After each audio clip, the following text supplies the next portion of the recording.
Hola curiosas y curiosos de la historia. Hoy llegamos al final de nuestra mini trilogía sobre Tutankamón y descubriremos lo que se halló en su tumba. Una tumba minúscula para un faraón, pero que superó con creces los sueños de cualquiera. Además, me ha ayudado en el guión mi gran amigo Marc Mateos, un apasionado de la cultura egipcia. Soy JJ Priego, esto es Historias de la Historia, y aquí se cuenta la historia de otra forma. ¿Quieres saber más? Acompáñame.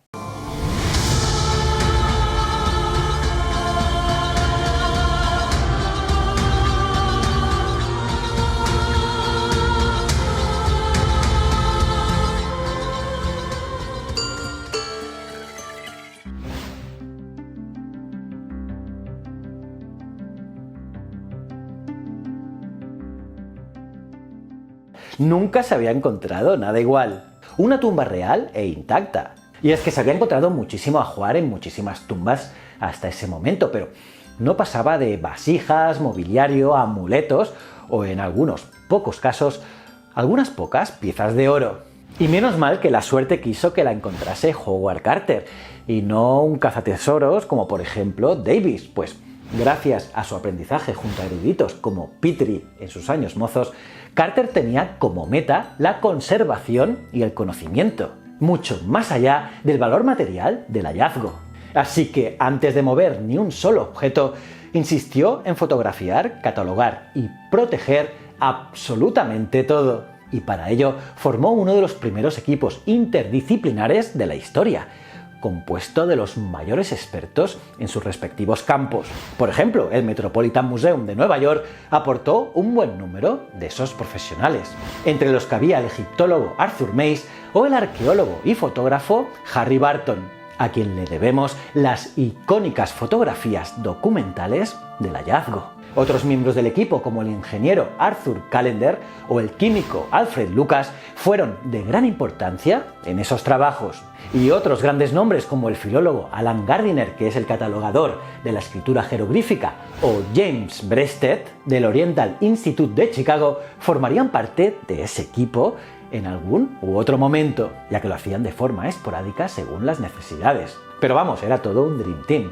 Como las piezas que encontraron tenían tanto valor y muchas de ellas eran extremadamente frágiles, se acondicionaron algunas tumbas del valle, como la de Seti II, a modo de almacén o estudio de restauración y fotografía. Y así, todos los objetos se metían en cajas o soportes de madera y se trasladaban a las tumbas, que eran tumbas laboratorio, para ser correctamente preparados para su traslado al Cairo. Para ello, usaron vagonetas sobre vías de ferrocarril hacia el exterior del Valle de los Reyes. Y claro, el traslado era arduo y lento, pues tenían pocos tramos de vía a su disposición y debían ir moviéndolos para crear el camino.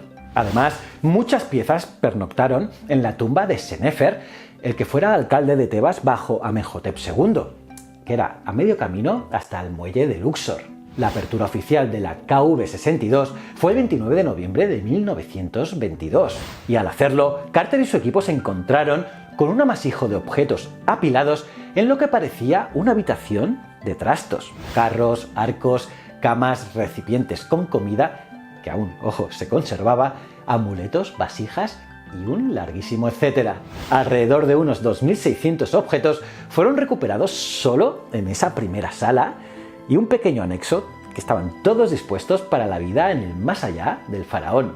De hecho, había tal desorden que casi no repararon en que había unos anillos tirados en el suelo que estaban fuera de lugar, que era prueba de que la KV-62 había sufrido algunos saqueos menores, sí, en época ya muy antigua, y los ladrones habían perdido parte del botín al escapar. Piensa curioso que al poco de sellarse tras el entierro, las tumbas reales solían sufrir algunos accesos, digamos, no autorizados, en los que los saqueadores, normalmente los propios trabajadores de las necrópolis, se llevaban pequeños objetos de valor fácilmente vendibles. Tal y como ya os comenté en este vídeo de aquí. Pues bien, en esa primera sala se encontraron objetos tan maravillosos como las 3 camas, decoradas con representaciones de hipopótamo, vaca y león, o también los carros de batalla desensamblados y apilados, o el bellísimo trono de oro laminado, sí, de oro laminado, en el que se puede ver entre Tutankamón y su esposa Ajense Samón, el dios Atón. símbolo de la época de Amarna y cuyo culto aún palpitaba. Eso sí, algo no cuadraba. Allí, entre todo ese caos de objetos preciosos, faltaba algo. Porque si eso era realmente una tumba, ¿dónde estaba el cuerpo? Quizá la respuesta se hallase al fondo a la derecha, donde había dos estatuas de madera pintadas como vigilantes. Eran de tamaño natural, protegiendo lo que se evidenciaba una puerta tapiada. Y en un alarde de paciencia y autocontrol, Carter decidió ser fiel a su metodología y esperar a abordarla y abrirla hasta haber documentado, vaciado y protegido los objetos que había en esa primera sala. Y eso pasó finalmente el 16 de febrero de 1923. Y lo que descubrirían al otro lado, justo al otro lado de la puerta, empequeñecería lo encontrado hasta ese momento.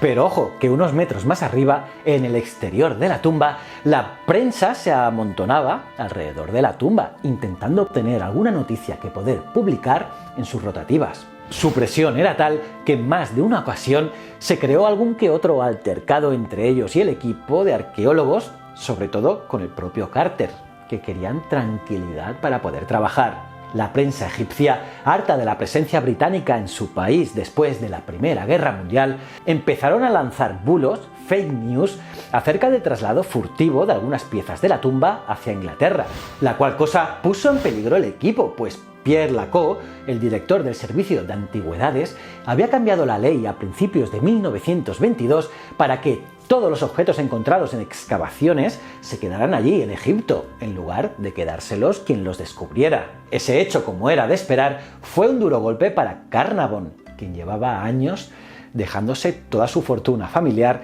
financiando la excavación, esperando recuperar parte del pastel, llegado el momento. Y ahora se veía con una mano delante y otra detrás. Así que Carter decidió hacer una cosa inédita hasta ese momento: venderle la exclusiva a un único medio de comunicación, en este caso The Times, con la intención de obtener recursos económicos que financiaran esos trabajos, liberando así a Carnarvon de esa carga. Esa decisión, sin duda, hecha con la mejor de las intenciones, hizo que el resto de la prensa se enfureciera y tuviese que buscar la noticia en otro lugar, como por ejemplo la superstición. Por ello, algunos medios sensacionalistas empezaron a publicar noticias acerca de una supuesta maldición de esa tumba. Y para que veas, te cito un titular: la muerte vendría sobre alas ligeras al que estorbara la paz del faraón. La cual cosa evidentemente causó mella entre los lectores de todo el mundo, creando una leyenda de la que sería difícil salirse. Añadir también que esa frase no está escrita en ningún sitio de la tumba, así que, como te digo, fake news. A todo ello, solo faltó que un día uno de los millones de mosquitos que hay en Egipto picara a Lord Carnarvon, y al poco, mientras se afeitaba, se hiciera un corte en la picadura que acabó por infectarse. Y debido a la poca importancia que Carnarvon le dio al hecho y a que la penicilina todavía no estaba descubierta, ya que se descubriría en 1928, esa infección le acabó por provocar septicemia y la consecuente muerte en abril de 1923. Se dice además que al morir Carnarvon hubo un gran apagón en el Cairo y en la lejana Londres, y que incluso el pobre perro de Carnarvon, aullando su muerte, también cayó muerto. Y si esos hechos fueron o no coincidentes en el tiempo, no hay ninguna prueba, pero sí aumentaron la paranoia civil sobre ese tema. Pero bueno, volviendo a lo más importante, a lo que es la tumba en sí, lo que encontró el equipo de Carter allí, tras cruzar la puerta tapiada, fue otra cámara con una imponente capilla de madera recubierta con pan de oro que ocupaba casi la totalidad del espacio disponible. Únicamente quedaba un pasillo de unos 60 centímetros de ancho a su alrededor. En esa sala, que además sería la única condecoración de toda la tumba, había además el acceso a un pequeño anexo sin puerta, repleto de más objetos. Decepcionado, Carter descubrió que el sello de la puerta de esa primera capilla estaba roto, por lo que los saqueadores habían pasado antes por allí, pero al abrir las hojas de esa puerta descubrió que había otra capilla más pequeña que la primera en su interior, y esta vez con los sellos intactos, con lo que todo cuanto hubiese dentro aún permanecería del mismo modo que que lo dejaron hacía 3.300 años. Y poco a poco fueron quitando capa sobre capa, como si de muñecas matrioscas rusas se tratase, hasta llegar a un sarcófago de cuarcita con una losa de granito, que era súper pesada, que solo pudo ser retirada, gracias a una estructura con poleas ideada por Callender, el 12 de febrero de 1924, más de un año después. Sí, un año después de acceder a la sala. Pues bien, dentro había un ataúd de oro macizo con incrustaciones de piedras preciosas cuyo valor es absolutamente incalculable. Pero el Servicio de Antigüedades quería tomar más control sobre los hallazgos que superaban con creces cualquier previsión. Y Carter, en un momento de locura transitoria, se encaró a la CO. Dicha pelea finiquitó de un plumazo la concesión de excavación. Recordemos que Carnarvon, su titular, había muerto un año antes y llevó a Carter, despedido, a presentar sus hazañas aún incompletas por Estados Unidos hasta que en enero de 1925 todo volvió a su cauce. El hecho es que nadie en el mundo, salvo Carter, tenía los conocimientos necesarios para llevar a cabo esa tarea. Y claro, la CO lo sabía, aún y sus diferencias. Así las cosas, y tras 2 ataúdes más, cada uno más maravilloso que el anterior, fueron abiertos hasta dejar al descubierto al fin el cuerpo del joven Tutankamón. Era el 28 de octubre de 1925 y debajo de la mortaja de lino que cubría el cuerpo se insinuaba la presencia de lo que, sin duda, quitaría el aliento a todos los presentes al verlo por primera vez: la famosa máscara mortuoria, considerada como la pieza de orfebrería más importante de todos los tiempos. Y después de tantos esfuerzos, ahí estaba, cara a cara. Pero si algo se le puede reprochar a Carter en cuanto a profesionalidad, sería precisamente el trato que le hizo a la momia, ya que para poder extraer la máscara que se había adherido al cráneo al solidificarse las resinas que le cubrían, no se les ocurrió nada mejor que poner la momia al sol, poner la momia al sol para intentar despegarlos, causando además traumatismos al cráneo que posteriormente serían interpretados como muestras erróneas de asesinato. Pues bien, ya solamente quedaba por vaciar la llamada Sala del Tesoro, el anexo a la cámara mortuoria donde se hallaron los vasos canopos realizados en calcita y que contenían las vísceras del rey, momificada claro, en unos pequeños sarcófagos de oro y piedras preciosas. Todo ello protegido por una increíble estatua de madera del dios del embalsamiento, el tal Anubis, entre muchas otras piezas increíbles, claro. Finalmente, el 24 de octubre de 1930, casi 8 años después, se sacaba el último objeto de la tumba, 5.398 en total. En su interior, a modo de último homenaje, se dejó el sarcófago de cuarcita, con uno de los ataúdes de oro y su momia dentro. Tutankamón es el único que queda en el Valle de los Reyes de cuerpo presente. Vamos, que sepamos. Atrás quedaba una humanidad abrumada y también atemorizada por una maldición inventada que había causado, según la prensa, hasta 30 muertes, incluido Carter. Y es sorprendente, pues Carter murió en 1939 con 64 años en su Londres natal, lejos de Egipto. Y tristemente murió solo y apartado, pasando sus últimos años yendo a clubes sociales a contar sus batallitas como un abuelo a sus nietos incrédulos.